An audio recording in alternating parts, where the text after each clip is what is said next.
Hello. Today I'm going to give a brief talk on the Western philosophical tradition.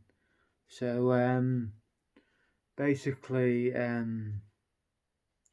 begin with Catholicism, which is my core belief, and Catholicism is very dependent on Plato and Aristotle. And now, Plato and Aristotle are obviously the pillars of the Western philosophical tradition, and Plato through Augustine and Aristotle through Aquinas have become the measure of philosophy for Catholicism. And indeed, Martin Luther was annoyed with Catholicism because it was too dependent on Plato, according to him, and he wanted to remove Plato from Christianity. So that goes to explain a lot of the Protestant beliefs and their really quite anti-transcendent theories in a way, because Plato is all about transcendence. Um, so there's that. Now, profane philosophy from Descartes on is really a ragbag of errors and fanciful theories, and it's interesting, but it's not spiritually useful. It's quite interesting to read about these theories. Obviously Descartes. Descartes made so many errors, and in his belief, his extreme skepticism. He'd been reading Sextus Empiricus, who was the key peripatetic. No, not peripatetic. That's Aristotelian, isn't it?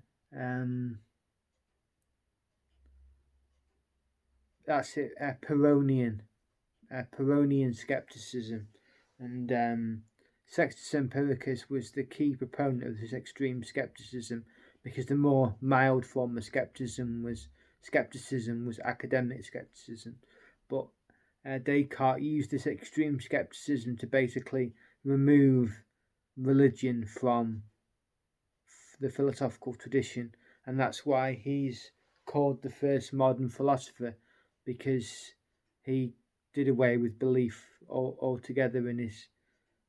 Well, he was still a theist technically, but his philosophical structure wasn't dependent upon religion in any way.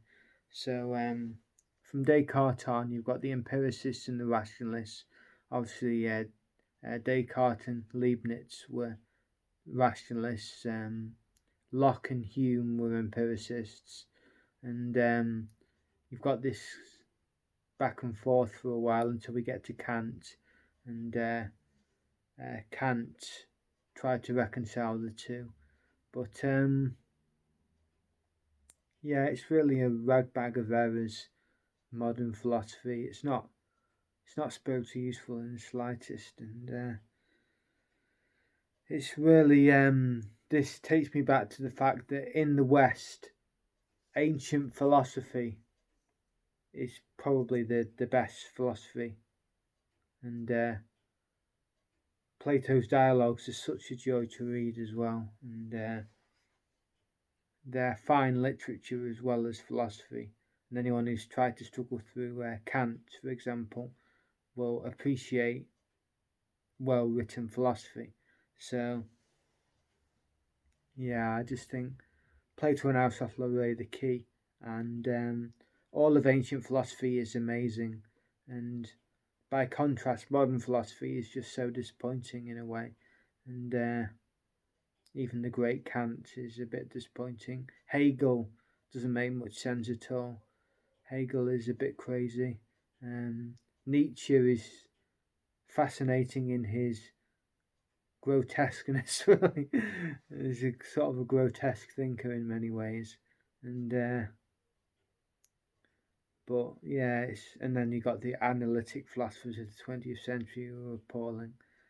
But yeah, so and finally, Augustine and Aquinas write beautiful philosophy based on the Platonic and Aristotelian teachings. So they Christianize it in many ways.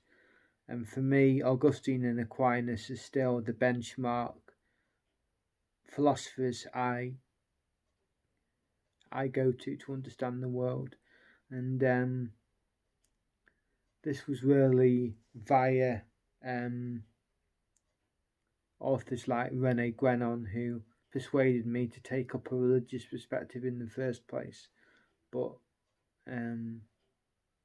that's just incidental to the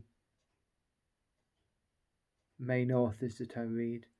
And so really the Western philosophical tradition is quite disappointing. It starts off well, and after the onset of modern philosophy it just goes off the rails a bit, but that's my take on it anyway. So thank you for listening to this. Oh, and by the way, I'm with Lexi, who's my parents' dog, so you can just see her there.